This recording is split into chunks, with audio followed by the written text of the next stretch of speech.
আজ জানাবো ফ্যাক্টের দুনিয়ায় মশাদের নিয়ে কিছু তথ্য। তোমরা কি জানো একটা ছোট স্ত্রী মশা 7 থেকে 10 দিনের মধ্যে হাজার হাজার মশার জন্ম দিতে পারে? তোমরা তো নিশ্চয়ই জানো রক্ত শুধু স্ত্রী মশারাই খায়, পুরুষ মশারা রক্ত খায় না।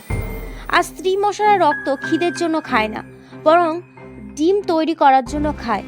রক্তে থাকা প্রোটিন ডিমগুলো বৃদ্ধি করে, আবার বাড়তেও সাহায্য করে।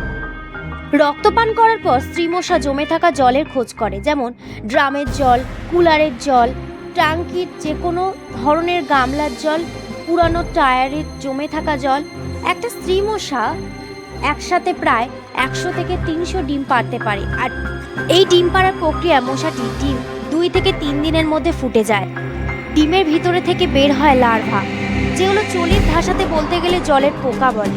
লার্ভাগুলো জলে সাঁতার কাটে, নিজের পায়ে খাবার নিজেরাই জোগাড় করতে পারে এবং খুব তাড়াতাড়ি এরা বড় হয়ে ওঠে। এই অবস্থা থেকে 4 থেকে 5 দিন থাকে।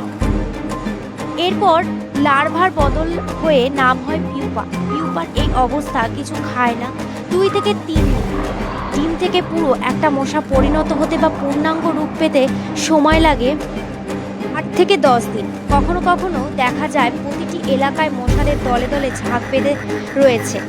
মাথায় রেখো, মশা মারার থেকে বেশি জরুরি মশা যেন তৈরি না হতে পারে, জল যেন কোনোভাবে জমা না থাকে। ভিডিওটা যদি ভালো লাগে একটা লাইক, কমেন্ট ও সাবস্ক্রাইব করে যেও।